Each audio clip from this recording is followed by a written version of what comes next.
राम राम राम हरे हरे, हरे कृष्णा कृष्णा कृष्णा हरे हरे, हरे राम राम राम हरे हरे, हरे कृष्णा कृष्णा कृष्णा हरे हरे, हरे राम राम राम हरे हरे, हरे कृष्णा कृष्णा कृष्णा हरे हरे, हरे राम राम राम हरे हरे, हरे कृष्णा कृष्णा कृष्णा हरे हरे, हरे राम राम राम हरे हरे, हरे कृष्णा कृष्णा कृष्णा हरे हरे। बोलिए लक्ष्मी नारायण भगवान की।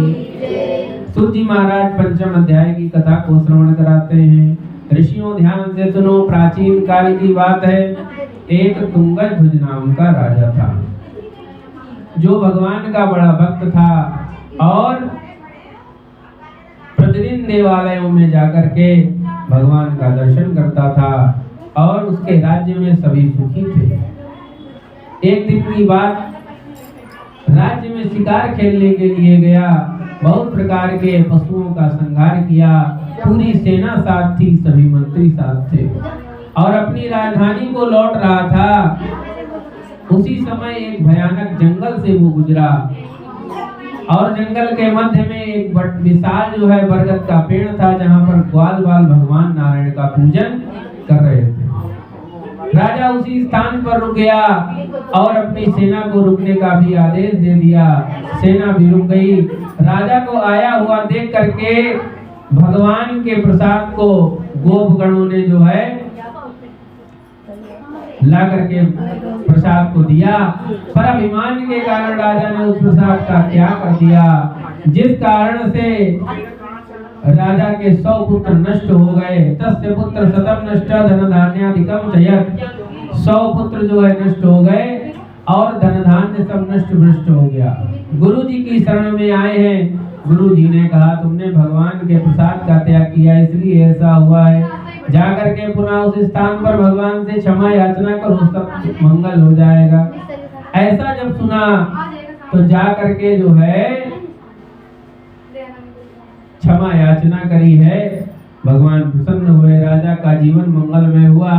सूत जी महाराज कहते हैं ऋषियों, अनेक नाम है भगवान के, अनेक रूप हैं, लीलाएं और धाम अनंत हैं। जो भी भगवान के किसी भी रूप का, लीला का, धाम का आश्रय लेता है उसका मंगल हो जाता है। भगवान के पूजन को जिन्होंने पूर्व जन्म में किया था, दूसरे जन्म में उनका क्या हुआ उसका वर्णन आया है यहाँ पर। सूत जी महाराज कहते हैं सदानंद नाम के ब्राह्मण ही सुदामा हुए, दूसरे जन्म में भगवान की भक्ति करके मोक्ष को प्राप्त हुए। लकड़हारा जो था वो निषाद राज हुआ, भगवान राम की भक्ति करके स्वयं जो है भवसागर से पार हो गया। इस तरह से भगवान के जो परम भक्त थे उनका मुख नाम के राजा वही हुए दशरथ जी महाराज। रंगनाथ की सेवा करके मोक्ष को प्राप्त हुए। जो सत्यवती साधु था, मोरध्वज नाम का राजा हुआ, पुत्र की आदि देह अर्पण करके भगवान को मोक्ष को प्राप्त हुआ। तुंगध्वज नाम के राजा स्वयं मनु महाराज हुए, भगवत संबंधी कार्यों का अनुष्ठान करके मोक्ष को प्राप्त हुए। ग्वाल बाल भगवान के सखा हुए, भगवत लीला में सहयोग करके वो भी भगवान के धाम को प्राप्त हुए। इस तरह से भगवान की ये कथा जो भी श्रवण करेगा उसका मंगल होगा। इति श्री स्कंद पुराणे देवा खंडे स्तरण विधाया पंचमोध्यायः। बोलिए वृंदावन बिहारी लाल की।